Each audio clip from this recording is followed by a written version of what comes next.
జయ జగదంబే. మనకి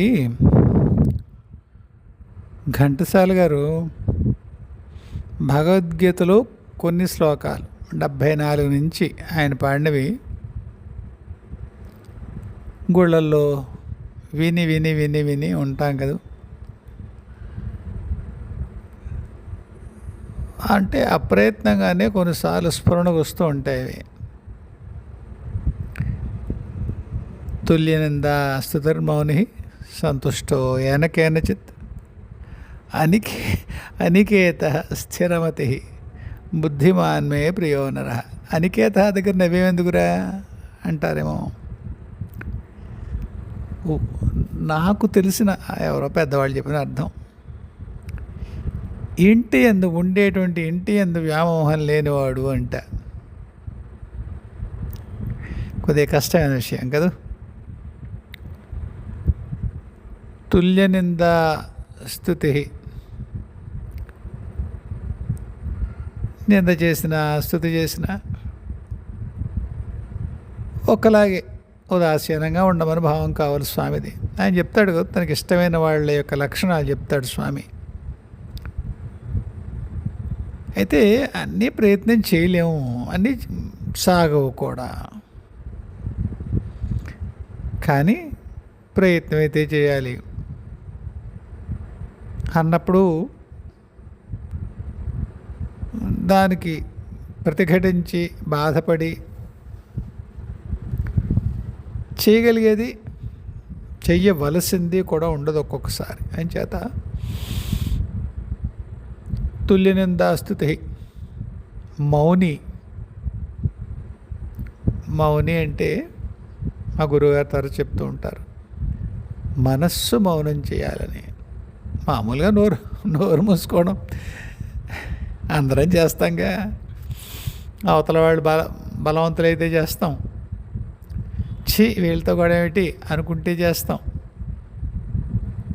అబ్బాయి ఏం మాట్లాడతాను లేదు అనిపిస్తే మౌనంగా ఉంటాం. అదేం కాదు. మనస్సు అలజడిని వదిలిపెట్టి ప్రశాంతంగా ఉండే స్థితి మౌనంట, అంతర్మౌనం అంటారట పెద్దవాళ్ళు. సులువుగా సాధ్యం కాదు, కానీ దాని మీద పనిచేస్తే కొంతవరకు సాధ్యం అవుతుంది. అయితే కొంతమంది సాధకుల్లో లేదా అమ్మకో అయ్యకో ఉపకరణంగా ఉన్నప్పుడు ఒక్కొక్కసారి ప్రశాంతత మనం అడిగినా ఇవ్వరు. దానక్కడ ఒకసారి మనశ్శాంతి ఇవ్వే, ఇంకేం వద్దు అన్నాను. అంటే కవ్వం కదలకుండా ఎలా ఉంటుందిరా అంది ఆవిడ. అంటే ఇంతేనే అమ్మా, ఇలాగే ఉంటుంది ఏమిటే? కాదులే, ప్రస్తుతానికైతే అంతే. కాబట్టి మౌనం సాధ్యమా? ప్రయత్నం చేయొచ్చు, తప్పులేదు. ఎప్పుడైనా దైవం ప్రయత్నమే చూస్తుంది అంటారండి. అని చేత అలా చేయొచ్చు. సంతుష్టో ఏనకే అని నిన్నే చెప్పాను మొన్న. అమ్మ సదాతుష్ట యాది సర్వభూతేషు తుష్టి రూపేణ సంస్థిత. అంటే ఉన్నదాంతో ఎలా ఉంటే అలా. దాని గురించి ఫిర్యాదు లేకుండా ఏమంటామో తెలుగులో ఫిర్యాదుకి పదం అది యాక్చువల్గా ఫర్యాద్ అనేటువంటి ఉర్దూ పదం అనుకుంటాను. మనం ఫిర్యాదు అంటాం, తెలుగులో ఏమంటాము సరే ఎవరో చెప్తారు కదా నాకు. సంతుష్టో ఏనకేన చిత్ అనికేత స్థిరమతి. ఉండే ఇంటి ఎందుకు వ్యామోహం లేనివాడు. ఎంత స్టార్ హోటల్లో ఎప్పుడన్నా ఉండాల్సి వచ్చినా మన ఇంటికి వెనక్కి వచ్చి ఆ లక్క పెడతాడు ఇంట్లోనే. స్టార్ హోటల్ ఏముంటుందని కళ్ళు చెదిరే అందాలు ఏమి ఉండవు మన ఇళ్లలో, మధ్యతరగతి ఇళ్లలో ముందే ఉండవు. అయినా ఏదో లుంగి కూడా టీ షర్ట్ వేసుకుని ఇంటికి వచ్చి బయటికి వెళ్ళి వచ్చిన పెట్టి బట్టలు పక్కన పడేసి హాయిగా ఇంట్లో టీవీ ముందు కూర్చుంటే ప్రశాంతంగా ఉంటుంది. మీకు ఒకసారి చెప్పాను, ఒక యోగిని ఒక ఆవిడ, ఒక చాలా డిలాపిడేటెడ్ హౌస్ అది, అంటే కూలిపోతున్న ఇల్లు. అంతర్యోగిని కూడా ఇంట్లో ఉండాలనుకుంది, పరమేశ్వరరావుని నా ద్వారా చెప్పించింది వెళ్ళిపోమని. అలాగా అనికేత అనేది అంత సులువు ఏం కాదు, అయినా ప్రయత్నం చేయొచ్చు. స్థిరమతి, మతి స్థిరంగా ఉండాలి, బుద్ధి ఒక దాని యందు స్థిరంగా ఉండాలి. అంచేత ఇవి ఉన్నవాడు నాకు ప్రియుడు అంటాడు కృష్ణుడు. మధ్యలో ఇది ఎందుకు చెప్పు అబ్బాయి అంటారా? నాకు నేను చెప్పుకుంటున్నానండి, అంతే అంతే. సరే, మన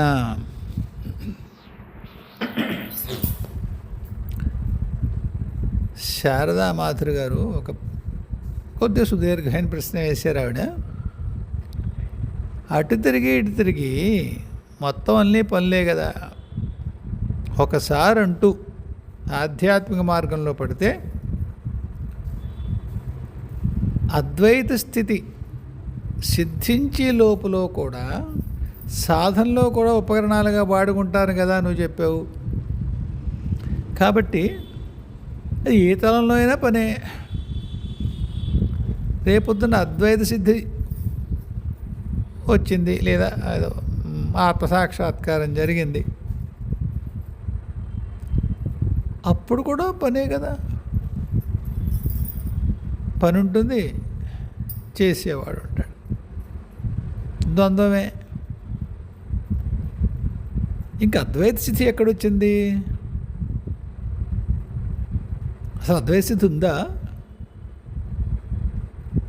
ఏ స్థితిలో ఉంటుంది అది? ఇది ఎలా ఉంటుందంటేనమ్మా, అద్వైత స్థితి అంటే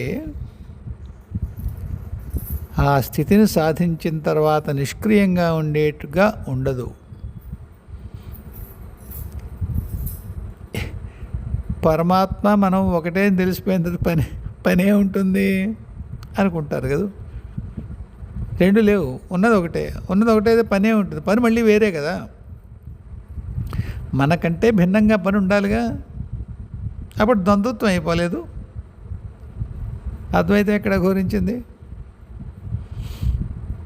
అయితే ఇలాంటి ప్రశ్న పూర్వం అనేక మంది సాధకులకు వచ్చి ఉంటుంది అనుకుంటాను. అందుకే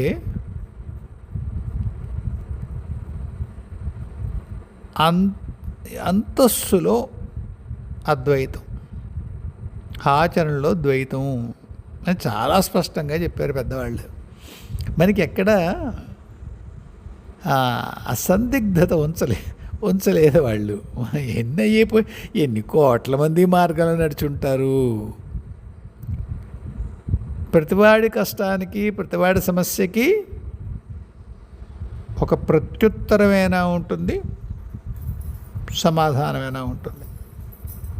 అదేమిటో ఈ కొత్త పదాలు వాడుతున్నావు అంటారా ఏంటి? అలా ఏం లేదండి, ఇది పూర్వం వీరు వినే ఉంటారు. మనం ఆఫీస్ అట్మాస్ఫియర్లో అంటే ఎక్కడ పనిచేస్తుంది అనుకోండి, అప్పుడు మనం పైవాడు ఏదో మనకి రాస్తాడు తాకిదు, మనం చూస్తానండి అది ఏదో ఎలా ఉంటుందో ఏమిటో అంటే ప్రత్యుత్తరం ఇస్తాం. పైవాడికి బాగా కోపం వస్తుంది అనుకోండి, you have replied to me and you have chosen not to answer. ప్రత్యుత్తరం ఇచ్చావు, సమాధానం చెప్పలేదు. ప్రత్యుత్తరం ఏమిటి? ఆయన చెప్పేది అవునండి చూస్తానండి అన్నాం అంటే ఊరికి బదులు ఇచ్చావు అంతే.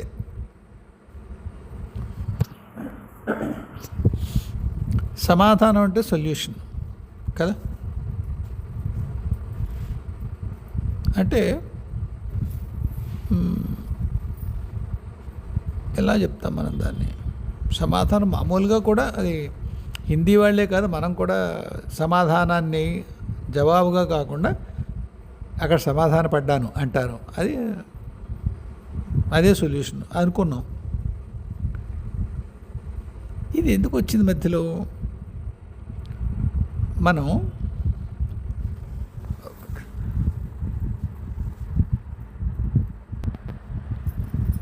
సాధనా మార్గంలో కూడా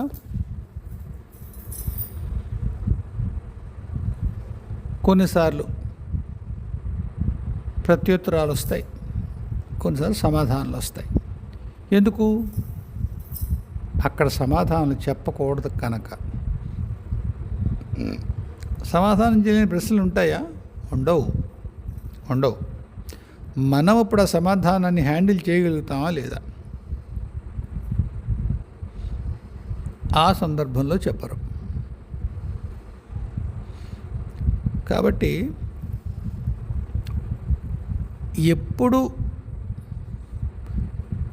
ద్వైతమే ఉండాలా, అద్వైతంలోకి రాలేమా, వచ్చే కూడా ద్వైతం ఉంటుందా అన్న వాటికి ఒక్కొక్కసారి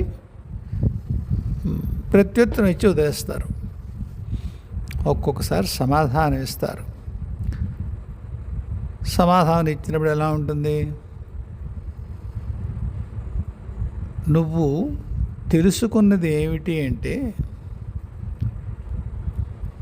ఆ మహావిరాట్ స్వరూపంలో నువ్వు కూడా అంశవి. మామూలుగా అంటారు రెండో వస్తువు లేదు అని. రెండో వస్తువు లేదు. ఎక్కడ లేదు? రెండో వస్తువు చైతన్య స్వరూపంలో మీరు కనుక అర్థం చేసుకోవాల్సి వస్తే లేదు. మనం ఏదో ఒక తలంలో, ఏదో ఒక శరీరంలో ఉన్నంతకాలము ద్వైతం ఉన్నట్టే. ఇది మీకు ప్రత్యుత్తరంలో ఉందా ఏంటి? కాదు కదా, ప్రత్యుత్తరం కాదు కదమ్మా. ఏదో ఒక తలంలో, ఏదో ఒక శరీరంలో మనం ఉన్నంతకాలము మనం ద్వైతంలో ఉన్నట్టే. అయితే కల్పాంతం వరకు ఎవరో మొత్తం కలిసిపోయేది లేదు, కాబట్టి అద్వైతం ఎక్కడుంది? లేదు. అవగాహనలో ఉంటుంది అద్వైతం. అవగాహనలో అద్వైతం ఉన్నప్పుడు మీకు చాలా ప్రశ్నలు తలెత్తడం మానేస్తాయి. ఏమ్మా అంటే మీరు ఒక దేశంలో ఉన్నారు, ఒక రాజ్యంలో ఉన్నారు. మీరెవరో తెలియదు, మీకు ఎవరో ఫలానా వాళ్ళ అబ్బాయిని ఏదో అనుకున్నారు, అక్కడ పెంచుతారు వాళ్ళు మిమ్మల్ని, వాళ్ళు మీ అమ్మ నాన్న వాళ్ళతో ఉన్నారు. దేశంలో సమస్యలు ఏవో ఉన్నాయి, వాటి గురించి అలా మీరు యాజిటేట్ అవుతున్నారు. ఇలా కాదని చెప్పి ఆ మంత్రినో రాజునో సభలో ప్రశ్నిద్దాం, ఏమిటి మహాప్రభు ఇలా జరుగుతుంది అని ప్రశ్నించడానికి వెళ్ళారు. మీరు మిమ్మల్ని రాజు చూశాడు, మంత్రి చూశాడు.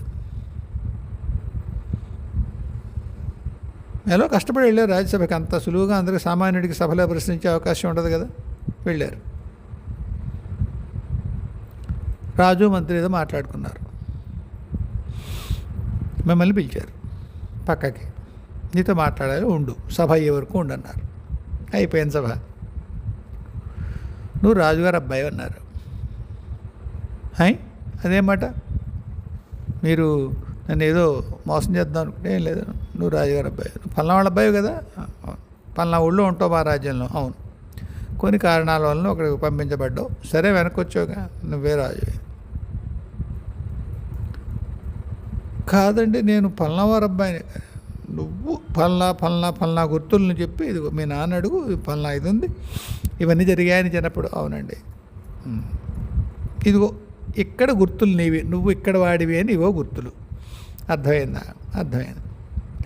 ఆ క్షణంలో మీరు ఆ సామాన్యుడి కొడుకు కాదు, మీరు రాజపరివారంలో ఒక సదస్యులు, ఒక మెంబర్, రాజకుమారుడు. రాజ్యానికి ఉత్తరాధికారో, లేకపోతే మీ తండ్రి గారైన మహారాజు ఇంకా రాజపరిపాలన చేసి ఇలా ఉంటే మీకు కూడా ఒక ఉన్నత పదవి ఉంటుంది, మీకు ఒక బాధ్యత ఉంటుంది. అప్పుడు మీకు ప్రశ్నలు ఉంటాయా? బాధ్యతలు ఉంటాయి. మీరు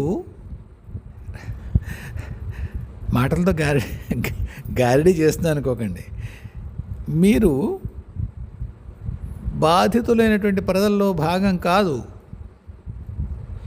బాధలు తీర్చాల్సినటువంటి రాజపరివారంలో ఒక సభ్యులు, సాక్షాత్తు మహారాజు కొడుకు. అన్ని రుజువులు నిదర్శనాలతో మీకు చూపబడింది, నువ్వు రాజపుత్రుడివే. ఏదో కారణం కిందకి అలా రాజ్యంలో, గ్రామంలో, ఫలానా గ్రామంలో ఏదో కారణం రక్షణ కోసం, బృహదాని కోసం పంపించాం, ఇన్నాళ్ళకి వెనక్కి వచ్చావు, సంతోషం దా రాజకుమారుడు అన్నారు. ఉత్తరాధికారి కూడా అన్నారు. అప్పుడు చెప్పండి, మీకు రాజపరివారానికి ఏమన్నా తేడా ఉందా? బయట ప్రజానీకానికి మీరు కూడా ప్రభుత్వంలో ఒకరు అవునా కాదా? అలాగే మీ నాన్నగారు మీరు ఒకటా?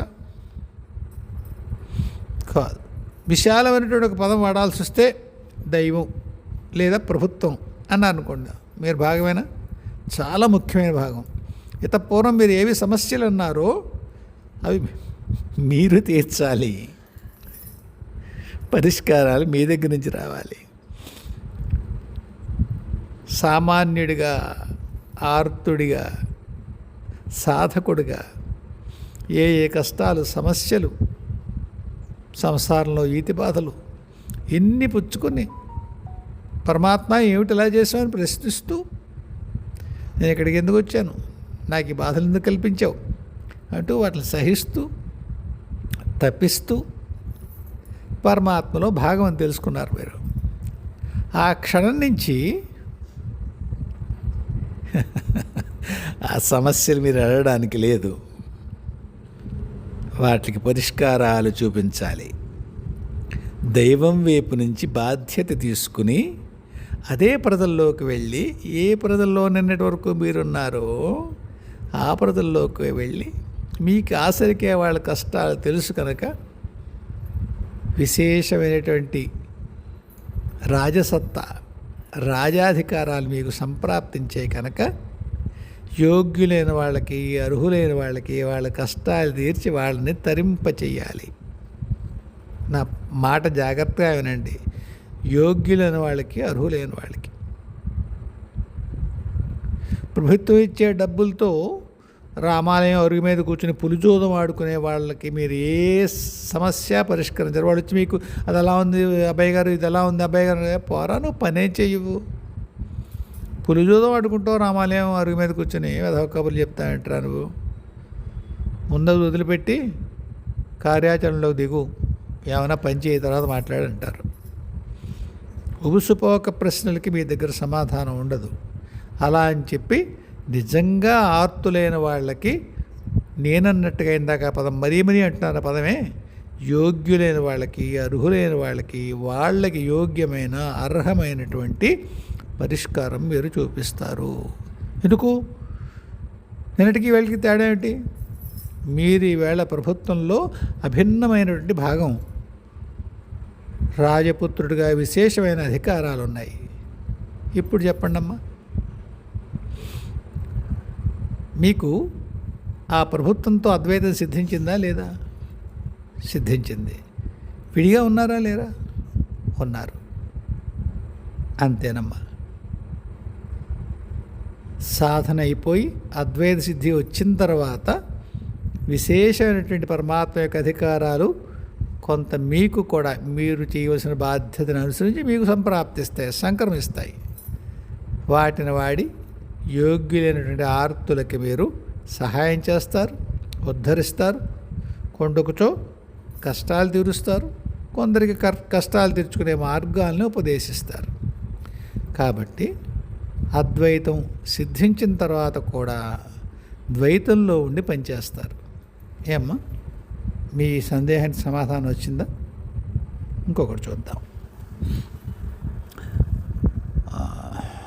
జ్యోతి అడిగింది, నాన్న, ఆ, పాశ్చాత్యుల్లో చాలామంది మన సంప్రదాయాల మీద, అంటే ఇదే పదాలు కాదు, మన శాస్త్రాల మీద, మన సాధనల మీద వాళ్ళు పనులు చేశారు, పుస్తకాలు రాశారు. అసలు ఎలా జరిగింది అది? ఎందుకు జరిగింది? నాకు ఎక్కువ మంది అలాంటి వాళ్ళతో పరిచయం లేదమ్మా జ్యోతి. నాకు బాగా గుర్తుంది సర్ జాన్ వుడ్రోఫ్. ఈ సర్ జాన్ వుడ్రోఫ్ అనగానే ఒకలాంటి ఒక ఆనందం కలుగుతుంది. నా శ్రీ విద్య గురువు గారు ఉండేవారు కదా, ఆయనకి నేను ఈ శ్రీ విద్యలో ఆయన దగ్గరికి ఇచ్చేసరికి నేను 95 ఏళ్ళేను, నాకు 35. ఆయన అనేవారు, ఆయన నీకు ఇంగ్లీష్ బాగా వచ్చు కదూ? బాగానే వచ్చండి అనేవాడు. ఇంగ్లీష్ వ్యక్తి ఒక ఆయన ఉండేవాడయ్యా, సర్ జాన్ వుడ్రోఫ్ అని. ఆయన పుస్తకాలు చదివిన ఆయన మహానుభావుడు. హైకోర్టు, కలకత్తా హైకోర్టు జడ్జిగా ఉండేవాడు ఆయన. ఎంత కృషి చేశాడో, ఎంత సాధికారత సాధించాడో అని 2 చేతులు ఎత్తి దండం పెట్టారు. 2 చేతులు ఎత్తి దండం పెట్టారు ఆయన. ఎంత ఎంత పరమాద్భుతమైనటువంటి దృశ్యం అది. కోనసీమకు సంబంధించిన ఒక కర్మఠుడు, సంప్రదాయవాది, సనాతన నిష్ఠాగరిష్ఠుడు, ఇలాంటివేవో అనుకునే వ్యక్తి ఒక పాశ్చాత్యుడుగా చెప్పబడే వ్యక్తి గురించి చెప్తున్నారు. ఆయన పుస్తకాలు చదివితే సాధికారమైన సమాచారం దొరుకుతుంది మన తంత్రాల గురించి అన్నారు. కొన్ని చదివాను అనుకోండి. అయితే తంత్రాల వరకు వెళ్ళేసరికి నా కళ్ళు దెబ్బ తినేసి పుస్తకాలు చదివేసి వచ్చేసి పోయింది. మొదట్లో చదివి ఏమైపోయిందంటే, ఆయన వేదాల గురించి కొంత రాశాడు, పురాణాల గురించి కొంత రాశాడు, సర్పంటైన్ పార్ కొండల గురించి కొంత రాశాడు. ఇవేమవుతుందంటే, ముఖ్యంగా ఇవి పాశ్చాత్య పాఠకుల దృష్టిలో పెట్టుకుని రాసినటువంటి పుస్తకాలు. నిజంగా తంత్రంలోకైనా లోతుగా రాసే పుస్తకాలు చదివేందుకు నాకు అవకాశం లేకపోయింది. అప్పటికే ఈ పుస్తకాలు చదవగలిగే స్థితి నాకు తగ్గిపోయింది. కొంత ఎలక్ట్రానిక్ మీడియా, అంటే ఎలా చెప్పాలి, ఎలక్ట్రానిక్ ఎక్విప్మెంట్, ఫోన్లో లేదా ట్యాబ్లెట్లో, ల్యాప్టాప్లో అవి కొంత చదవగలిగేవాడిని. ప్రింట్లో చదవగలిగే క్షమత అప్పటికే తగ్గిపోయింది. సరే, అది నాకు అలా. కానీ మీ ప్రశ్నకు సమాధానం ఏమిటి అంటే, ఇలాంటి మహాత్ములు ఆ పదం నేను ఒళ్ళు దగ్గర వాడుతున్నా. మహాత్ములు ఒకానొక కారణవశం చేత ఆ దేశాల్లో పుడతారు. వాళ్ళ మూలాలు సనాతన ధర్మంలోనే ఉంటాయి. ఆ కారణాలను పురస్కరించిన వాళ్ళు వేరే దేశంలో పుట్టినా మరీ ఎక్కువ వయస్సు వ్యయం అయిపోకుండానే ఈ సనాతనానికి మళ్ళీ వాళ్ళు కలుస్తారు. కలిసి ఏ ప్రాంతంలో, భూమి యొక్క ఏ ప్రాంతంలో పుట్టారో ఆ ప్రాంతంలో దీని యందు ఆసక్తి కలిగినటువంటి మిగతా జనాభా కోసం, మిగతా సాధకుల కోసం ఇక్కడి సంప్రదాయాల్ని, ఇక్కడి విధానాల్ని, ఇక్కడ అవగాహనని, దైవం పట్ల, ధర్మం పట్ల, వీటిని అక్కడికి తర్జుమా చేస్తారు. వాళ్ళ ప్రధాన ప్రయోజనం పుట్టుకకి అదే అనిపిస్తుంది నాకు.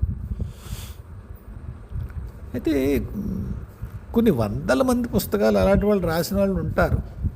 కాకపోతే నాకు ఈయన గురువు గారు చెప్పిన మూలాలని ఆ పేరు బాగా మనస్సులో ముద్రితమైపోయింది. రేమాండ్ అనే ఒక ఆయన ఎవరో ఉన్నట్టున్నాడు. ఇఫ్ ఐఎమ్ నాట్ రాంగ్, ఆయన పేరు రేమాండే. నియర్ డెత్ ఎక్స్పీరియన్సెస్ ఎన్ని రాసి ఉంటాడు. చావుకు దగ్గరగా వెళ్ళినటువంటి అనుభవాలు. అన్యమతస్థుల్లో అంత త్వరగా వాటిని నమ్మరు. కొద్దిగా క్రైస్తవంలో నమ్ముతారేమో, కానీ ప్రధానంగా సనాతన ధర్మానికి. ఎందుకంటే అక్కడ వచ్చిన అనుభవం వాళ్ళకి పునర్జన్మ గురించి ఎక్కువసార్లు 30-30 సార్లు పునర్జన్మల గురించి వాటి గురించి వాళ్ళకి పూర్వం తెలియని కోణాలని వాళ్ళ ముందు ఆవిష్కరిస్తాయి ఆ పుస్తకాలు. మరి మీకు ఒక రిఫరెన్స్ కూడా ఇచ్చాను ఎవరికో, హక్స్లీయా ఆయన పేరు, జర్మన్ ఆయన పేరు ఏమిటి, so I can recall right now, hand book on కర్మ. అంతవరకు ఎందుకు, చాలా విశాలమైనటువంటి ప్రఖ్యాతి ఉన్నటువంటి ఎడ్గర్ కేసీ, ఆయన ఖచ్చితంగా ఆయన మూలాలు సనాతనంలోనే ఉంటాయి. వాళ్ళ మతంలో అసలు పునర్జన్మను ముట్టరు. అవగాహన రాహిత్యం దానికే. మీరు ఎడ్గర్ కేసీ చదివితే ఆయన ఏమంటారు దాన్ని, ఆయన రాసినట్టు అనకూడదేమో, ఆయన అనుభవాలు, ఆయన చూసిన కేసులు ఎంతో స్ఫుటంగా పూర్వజన్మల గురించి, కర్మల గురించి, తత్ఫలంగా ఇప్పుడు వస్తున్న కష్టాలు లేదా అనుభవాల గురించి అద్భుతమైన వివరణలు ఉంటాయి. ఇది నిజానికి వాళ్ళు if they choose by effort are they consciously do so, అది కథ వేరే, వాళ్ళు కావాలని చేస్తే వేరే కథ. కానీ లేకపోతే పాశ్చాత్య దేశాల్లో బాగా ప్రసిద్ధుడు ఎడ్గర్ కేసీ. మరి వాళ్ళు పునర్జన్మ అందరూ నమ్ముతారా? సత్యం తెలియడం ఒక విషయం అమ్మా, దాన్ని ఒప్పుకోగలడం మరొకటి. ఇప్పుడు మనం వివేకానందుడి కథ చదువుతాం. వివేకానందుడిని సనాతన ధర్మాన్ని ఉత్థానం చేసేటువంటి మార్గంలో కఠోరమైన పరిశ్రమ చేసినటువంటి మహా సాధు సన్యాసి ఏదో మనం అనుకుంటాం. ఆయనే ఎన్నోసార్లు చెప్పిన క్షీరభవాని ఉదంతం ఉందనుకోండి. క్షీరభవాని కాశ్మీర్లో ఉన్నటువంటి ఆలయంలో ఆయన ధ్యానం చేసుకుంటూ, అమ్మా ఈ ముష్కర్లు నీ గుడిని పాడు చేస్తున్నప్పుడు నేను ఉండుంటే నేను ఆపుకునేవాడిని అమ్మా అని బాధపడ్డట. నా ప్రయత్నం నేను చేసేవాడిని కదా, అది అలా జరగాలి నాన్న, నేను చేసుకోలేకపోయినా నువ్వు వచ్చి చేస్తావా అని అడిగింది అని చెప్తారు ఆయన. మరి ఈవేళ మనం ఏమనుకుంటాం? మనం ప్రయత్నం చెయ్యక మన సనాతన ధర్మం నాశనం అయిపోతుంది. మనమే వల్లమాలిన పరమత్సహనం నెత్తి మీద వేసుకుని దేశాన్ని ధర్మాన్ని నాశనం చేస్తున్నాం అంటాం. అవే వివేకానందుని తలుచుకుంటాం, అదే రామకృష్ణ పరమహంసని తలుచుకుంటాం. మనం ఎవరే రామకృష్ణ పరమహంసని నెత్తినెత్తుకు ఊరేగుతున్నామో ఆయన కూడా నమాజులు చేశాడు, ఆయన బైబిల్ చదివాడు, ఆ మతంలో ఏముందో తెలుసుకుందుకు. నేనేమంటున్నానంటే తెలియకపోవడం కాదు, ఒప్పుకోలేకపోవడం. నేను ఇప్పుడు వెంటనే మిమ్మల్ని అందరినీ పరమసహనం కోసం వెళ్ళిపోండి అని అంటలేదు నేను. మన ధర్మాన్ని ఎవరన్నా హింస పెడితే తప్పకుండా మనం దాన్ని ఎదుర్కోవాలి. అది సోషల్ మీడియా ద్వారా కాదు, తపస్సు చేయాలి. అటువంటి సత్తా ఉన్న ప్రభుత్వం వచ్చేట్టుగాను నిలబడేట్టుగాను భౌతిక అభౌతిక ప్రయత్నాలు ఏమున్నాయో అన్నీ చేయాలి. అంతే తప్ప మహాత్ముల కథలు చదివిన తర్వాత కూడా మనకి ఎంత కుదురుతుందో అంతవరకే వాదించడానికి తీసుకోకూడదు. సరే, మనం మళ్ళీ ఎడ్గర్ కేసీకి వచ్చేద్దాం. కాబట్టి ఇలాంటి మహాత్ములు పాశ్చాత్యుల్లో కొన్ని వందల మంది ఉన్నారు. ఎక్కువసార్లు వాళ్ళకి మూలాలు సనాతనంలో ఉంటాయి. అయితే ఒక్క విషయం గుర్తుపెట్టుకోండి, సనాతనం ఒక్క భరతవర్షానికి మాత్రమే చెంది లేదు. ఈ భూమిలో అది బాగా కేంద్రీకృతమైంది. కొన్ని వందల ఏళ్ల క్రితం, వేల ఏళ్ల క్రితం మొత్తం అంతా కూడా ఒకటే ధర్మం ఉంది కదా. 2500 క్రితం ఏళ్ళ 3000 ఆ బుద్ధుడు వచ్చి ముందు మొత్తం సనాతనమేనా? బుద్ధుడి తర్వాత క్రైస్తవం 2200 300. ఎందుకంటే ఆయన చనిపోయిన తర్వాత 200 ఏళ్ళకి క్రైస్తవం ప్రారంభించారంటారు. తర్వాత 1400 ఏళ్ల క్రితం మహమ్మదీయ మతం. అంతకుముందు అంతా సనాతనమే. ఇప్పటికీ చెప్తారు కదమ్మా, దక్షిణ అమెరికాలో కానీ ఉత్తర అమెరికాలో కానీ మొత్తం ఏషియాలో అనేక చోట్ల సనాతన ధర్మానికి సంబంధించినటువంటి అవశేషాలు ఇప్పటికీ దొరుకుతాయి. శివాలయాలు లేకపోతే శాసనాలు మరొకటో అక్కడి నుంచి కుంచుకుపోయేది మతం. కాబట్టి అక్కడ పుట్టినా సరే కొన్ని వేల ఏళ్ల క్రితం 100 ఏళ్ల క్రితం తిరిగి మళ్ళీ వాళ్ళు అక్కడే పుట్టిన, ఉదాహరణకి ఐరోపాలో ఒక దేశం, అక్కడ వాడైన ఎప్పుడు సనాతన ధర్మం పరిఢవిల్లే రోజుల్లో, తర్వాత కొన్ని 100 ఏళ్ల తర్వాత మళ్ళీ అక్కడ పుట్టాడు. మూలం ఏది? సనాతనం. ఆయనకి ఆకర్షణ ఎటువైపు ఉంటుంది? సనాతన వైపే ఉంటుంది. క్రైస్తవంలో ఉన్నప్పటికీ అందులోంచి ఎప్పుడో అప్పుడు సనాతనంగా మళ్ళీ దాన్ని సమన్వయం చేసే పరిస్థితి ఉంటుంది కొంత. ఎందుకు? ఆ క్రైస్తవంలో పుట్టాడు, అంత త్వరగా దాన్ని వదులుకోలేడు కనుక. కానీ బుద్ధి, ఆస్థ సర్వము సనాతనమే పెడతాయి. ఎన్ని వందల మంది రాసి ఉంటారు మా పుస్తకాలు. కాబట్టి అంతఃసూత్రంగా నడిచేది సనాతనమే ఎక్కడైనా. అది కొంతమంది అందుకుంటారు. అందుకున్న వాళ్ళు మళ్ళీ ఏ మతంలో పుట్టినా ఆ సనాతనం కేసే వెళతారు. వాళ్ళందరూ పేర్లు మార్చేసుకుని కృష్ణానంద, శివానంద అని పెట్టేసుకోకపోవచ్చు. వాళ్ళ ఆలోచన సరళి, వాళ్ళ మాట తీరు, వాళ్ళ నడత సర్వము సనాతనం వైపే ఉంటుంది. కాబట్టి ఎప్పుడు సనాతన ధర్మానికి సంబంధించినటువంటి ఏమంటాం దాన్ని, సాధనలు, రచనలు ఎవరు చేసినా, ముఖ్యంగా భారతీయులు కాని వాళ్ళు గుర్తుపెట్టుకోండి, వాళ్ళ మూలాలు సనాతనలోనే ఉంటాయి. ఎప్పుడో 100 ఏళ్ల క్రితం ఒకటి పుట్టుంటే మళ్ళీ ఇప్పుడు అక్కడ అని మీరు ప్రశ్న వేయచ్చు. 100 ఏళ్ళు మనకి దూరం అమ్మా, మనకి సుదీర్ఘం. అది గురువులు ఎరుగున వాళ్ళు చెప్తారు, ఒకసారి శరీరం వదిలిపెట్టిన తర్వాత మళ్ళీ శరీరం రావడానికి చాలా కష్టం అవుతుంటే, మానవ శరీరం దొరకడం కష్టం. కాబట్టి మరి వీళ్ళు విశేషమైన పని కోసం వస్తున్నారు కదా, వాళ్ళకు కూడా శరీరాలు ఇవ్వరా? ఇస్తారు. కానీ వాళ్ళు ఏ ప్రాంతంలో పని చేయాలో అక్కడ దేశకాలమాన పరిస్థితులకి కొంతైనా అవి అనుగుణంగా ఉంటేనే అప్పుడు వాళ్ళు జన్మ తీసుకుంటారు. విత్తనాలు వేస్తారు, అక్కడ నీరు గాలి దానికి సరిపోయినప్పుడు అప్పుడు మొలకెత్తుతుంది. అవునా? అంతే. అలాగే ఆ సోల్స్, ఆ ఆత్మలు ఏవైతే సనాతన ధర్మాన్ని మళ్ళీ తిరిగి అక్కడ వాళ్ళకి పరిచయం చేయాలో అక్కడ వాతావరణం సరిపోయినప్పుడు వాడు శరీరాలు తీసుకుని జన్మ తీసుకుంటారు. అర్థమైందమ్మా? సరే, ఇంకొక ప్రశ్నకి వెళ్దాం.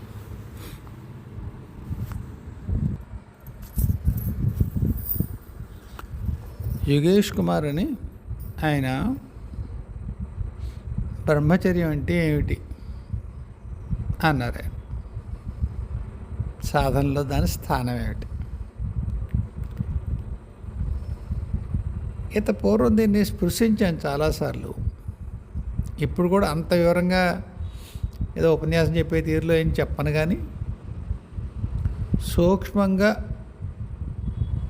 మనకి ఎంత అవసరమో అంతవరకు చెప్తాను. మొట్టమొదటి విషయం, బ్రహ్మచర్యం అంటే కేవలము శారీరకమైనటువంటి నిగ్రహం మాత్రమే అనేటువంటి ఆలోచన ఉంటే దాన్ని కొద్దిగా సడలించుకోండి. తీసేయమని అంటలేదు. వెంటనే ఒక్కసారి కత్తులు తీసుకుని బ్రహ్మచర్యాన్ని కూడా అర్థం కొత్తగా చెప్తావా అనుకుంటారేమో. అనుకోకండి. బ్రహ్మచర్యానికి రూఢ్యర్థకం కదా, రూఢ్యర్థకం. బ్రహ్మచర్యానికి రూఢ్యర్థకం ఏమిటి? స్త్రీ సంగమం జోలికి వెళ్ళనివాడు. నిజానికి అందులో అర్థం ఉందా తెలియదు. ఆచరణలో మాత్రం ఖచ్చితంగా ఉంది, ఖచ్చితంగా ఉంది. అనేక మంత్ర సాధనలలో వివాహితుడైన వ్యక్తి కూడా భార్యా సంగమాన్ని కొన్నాళ్ళు ఆ సాధన చేస్తున్నంతకాలం వదిలిపెట్టి సాధన చేయాల్సిన పరిస్థితి ఉంటుంది. ఎందుకు? అందరికీ పెళ్ళైన వాళ్ళకి లేదా స్త్రీ సంగమంతో పరిచయం ఉన్నవాడికి తెలుసు అది ఎంత బలమైనటువంటి ఆకర్షణం. అది ఎంత బలంగా ఉంటుంది అంటే మహాత్ములైన వాళ్ళు కూడా సాధనలు పక్కన పెట్టి దాని యందు సంఘాన్ని పెంచుకుంటారు, అటాచ్మెంట్ పెంచుకుంటారు. ఉదాహరణలు వందల ఉదాహరణలు ఉంటాయి, వందలు. అయితే మహాత్ములైన వాళ్ళు కనుక అలాంటి అటాచ్మెంట్ మోహం పెంచుకున్నప్పుడు దాన్ని ఒక మహత్కార్యానికి ఉనికి అంటే ఎగ్జిస్టెన్స్, దైవం దాన్ని ఉపయోగిస్తుంది. కేవలం సాధనలో ఉన్నవాళ్ళు వాళ్ళ సాధన భ్రష్ట అవుతుందనే పదం వాడాలి, మరి తప్పదు, భ్రష్ట అవుతుంది. ఎందువల్ల? దాని యందు దృష్టి ఎంత ఉంటుంది అంటే మీకు దైవం యందు దృష్టి ఉండే అవకాశం సన్నగిల్లిపోతుంది.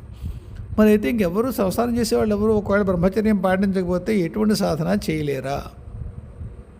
చేస్తారండి, చేస్తారు, సఫలీకృతులు అవుతారు కూడా. కానీ కొన్ని విశేషమైన సందర్భాల్లో కొంత నిర్ణీత కాల వ్యవధిలో ఒకానొక క్రతువు, ఒకానొక సాధన, ఒకానొక మంత్రోపాసన, ఒకానొక అర్చన చెయ్యవలసి వచ్చినప్పుడు దానిలో తప్పకుండా బ్రహ్మచర్యం అనేటువంటి నియమం విధిస్తారు. ఎందుకంటే అక్కడ కేవలము ఆ కర్తవ్యం యందు, ఆ సాధన యందు, ఆ తపస్సు యందు దాని యందే ఉండాలి దృష్టి. అందువల్ల అక్కడ బ్రహ్మచర్యం నిర్దేశిస్తారు. మామూలు సందర్భంలో బ్రహ్మచర్యం అనే దాని యొక్క సూటిగా అర్థం చేసుకోవాల్సి వస్తే బ్రహ్మయందు చరించడం లేదా బ్రహ్మగా ఆచరించడం. బ్రహ్మగా అంటే మీరు త్రిమూర్తుల్లో బ్రహ్మదేవుడు కాదు. ఎవరు సర్వము తానే ఉంటారో, వాళ్ళకి ఎటువంటి మోహము లేకుండా ఉంటారో అటువంటి స్థితి, లేదా అటువంటి స్థితిని కలిగినటువంటి ఆ పరమాత్మ యందు మాత్రమే తగులుకొని ఉండడం, అది బ్రహ్మచర్యం. మీకు చాలా ఏమంటారు దాన్ని, ప్రఖ్యాతి చెందిన ఒక కథ ఉంటుంది. ఒకానొకప్పుడు యమున పొంగిందని, ఆయన ఒక దీవిలో దుర్వాసుడు చిక్కుకుని ఉన్నాడని, అప్పుడు ఆయన భోజనం కోసం ఆయన పిలిచాడట. మరి వినిపించిందా అని మీరు అడగచ్చు. అంత వరదలో ఉన్న యమునలో అవతల ఉంటే వినిపించిందా? అది తెలియదు, వినిపించింది అంటారు. కృష్ణుడు వెళ్ళాడు. ఈ కథ మార్పులుంటే మరి సత్యవాణి గారు లాంటి వాళ్ళు, లేకపోతే ఇంకా ఎవరన్నా మా పురాణాలు చదివిన వాళ్ళు ఎవరన్నా ఉంటే నాకు చెప్పండి. నేనైతే మీకు కేవలం సూత్రం అర్థం చేసుకోవడం కోసం చెప్తున్నా. సంఘటనలో మార్పులు నా చెప్పేవి ఖచ్చితంగా అవే ఉండాలని నేను అనుకోవట్లేదు. నేను తప్పు కూడా చెప్పచ్చు మీకు, కాకపోతే సూత్రం అర్థం చేసుకోండి. నిత్యోపవాస అయినటువంటి దూర్వాసుడు పిలుస్తున్నాడు అని ఏదో అంటాడు ఆయన. కృష్ణుడు నిత్య బ్రహ్మచారి అయినటువంటి కృష్ణుడు చెప్తున్నాడమ్మా ఏమన్నా దారి విడు అని. ఈయన పట్టుకెళ్ళి ఆహారం పట్టుకెళ్ళి దూర్వాసుడికి ఇస్తారు. నిత్యోపవాసి ఎలా అయ్యాడు దూర్వాసుడు? ఎన్నిసార్లు భోజనం చేస్తుంటాడు? ఉపవాసం అంటే దైవంతో కలిసి ఉండడం, ఆయనతోటే ఉండడం. నిత్యోపవాసి ఆయన, అబద్ధం లేదు. అబద్ధం చెప్పకుండా ఎవరన్నా దానికి యముని అడిగితే, ఎప్పుడు అబద్ధం చెప్పని వాళ్ళు అడిగితే యమునమ్మ దారిస్తుందనేది కథ. కృష్ణుడు చెప్పాడు, నిత్య బ్రహ్మచారి ఆయన, నేను చెప్తున్నాను దారి బొమ్మ ఇచ్చింది. ఆయన బ్రహ్మచారి 16,000 మంది రాచకర్ణుల్ని నరకాసుడి దగ్గర తెచ్చుకున్నాడు. వాళ్ళకు ఒక సమున్నతమైన స్థితి ఇవ్వడం కోసం వాళ్ళని పెళ్ళిళ్ళు చేసుకున్నాడు. అది కాక 8 మంది పట్టమహిషులు ఉన్నారు. అది కాక చిన్నప్పుడు గోపికలు ఉన్నారు. అది కాక కుబ్జని మరి ఆవిడకి స్వరూపం ఇచ్చిన తర్వాత ఆవిడతో సంతానాన్ని కన్నాడు ఈయనలా బ్రహ్మచారి అయ్యాడు. అస్ఖలిత బ్రహ్మచారి. అదెలా స్ఖలనం కాకుండా సంతానం ఎలా కలిగింది ఆయనకి? కానీ ఆయన మాట్లాడింది అస్ఖలితము అంటే జారిపోనటువంటి, చెదిరిపోనటువంటి బ్రహ్మచర్యము. ఎప్పుడూ ఆ బ్రహ్మయందే, ఆ బ్రహ్మస్థితి ఎందే తాను ఉండేవాడు. కృష్ణుడి కంటే ఆ స్థితిలో ఉండేవాడు ఇంకెవరున్నారు? కాబట్టి నిత్యోపవాసం అంటే దూర్వాసుడికి, బ్రహ్మచర్యం అంటే కృష్ణుడికి, ఇద్దరికీ కుదురుతుంది అది. కాబట్టి బ్రహ్మచర్యం యొక్క అర్థం అక్కడ తీసుకోవాల్సింది అది. కానీ సాధనా విశేషాల్లో బ్రహ్మచర్యం అంటే మాత్రం విధిగా శారీరకమైన, మానసికమైన, భావపరమైనటువంటి స్త్రీ సంగమాభిలాషని గ్రహించుకోవాలి. అది తప్పదు. సాధన విషయంలో మాత్రం అదే అర్థం. వేదాంత విషయంలో లేదా మిగతా మన ఆధ్యాత్మిక సాధన విషయంలో బ్రహ్మచర్యం అంటే మాత్రం బ్రహ్మయందు మాత్రమే స్థితమై ఉండడం, ఆ బ్రహ్మయ కోసమే మన మొత్తం సాధన ఉండడం. అది బ్రహ్మచర్యం. మీకు సందేహం నివృత్తి అయిందని అనుకుంటాను.